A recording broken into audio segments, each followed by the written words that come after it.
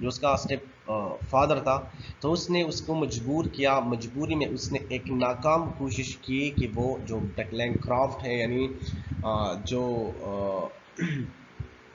مصری ہونا ہے، اس کے لیے جو تربیت چاہیے ہوتا ہے، اس نے ایک ناکام کوشش کی، وہ بھی by force.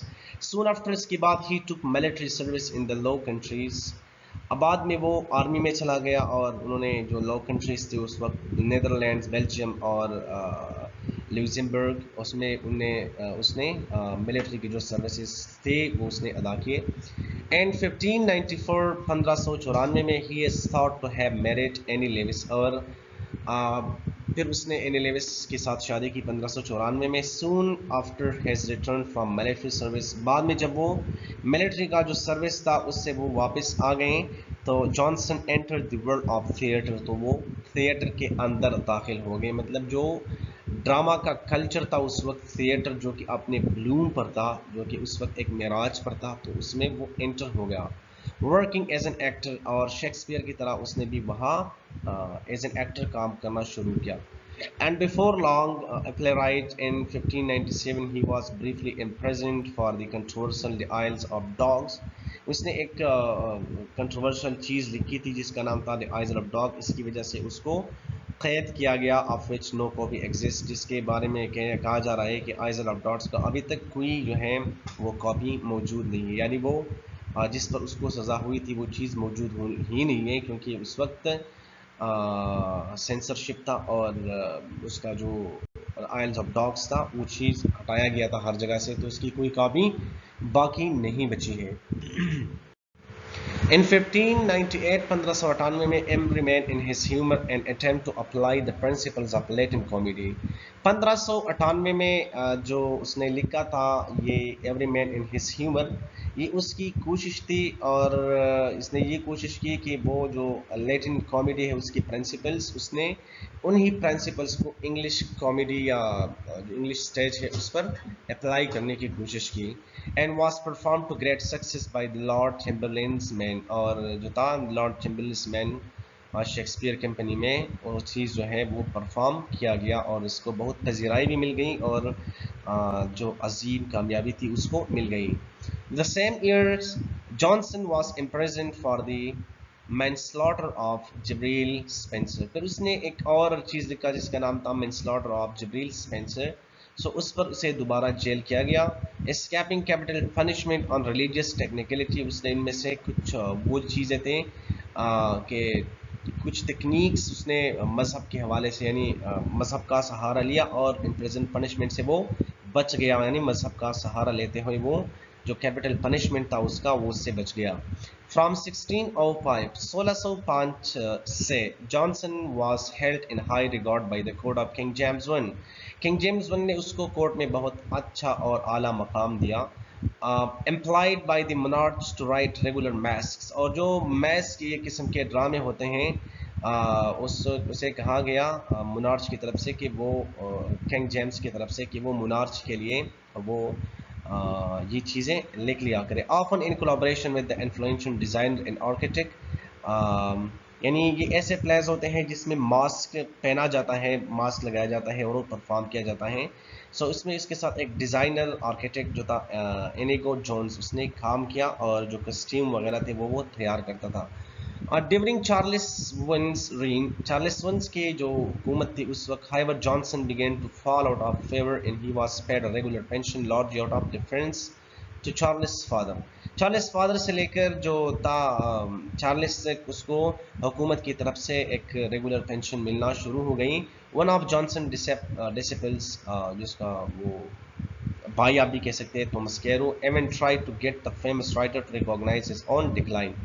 Johnson died in 1637، 1637 میں اس کی ڈیتھ ہو گئی، اس کی حیات جو تھی وہ ختم ہو گئی. his funeral will attend by the nobility of the time، اور اس وقت جو نوبلٹی، جو بڑے بڑے لوگ تھے اس وقت کے، جو امیر لوگ تھے اور جو حکومتی لوگ تھے، سرپرست تھے، انہوں نے بڑے اعزاز کے ساتھ اس کو سفرد خاک بھی کیا، اور اس کی جو فیونرل تھی اس میں شرکت کی. he was buried in Westminster Abbey، اس کو اسی ویسٹ منسٹر ایبی میں دفن کیا گیا. close to where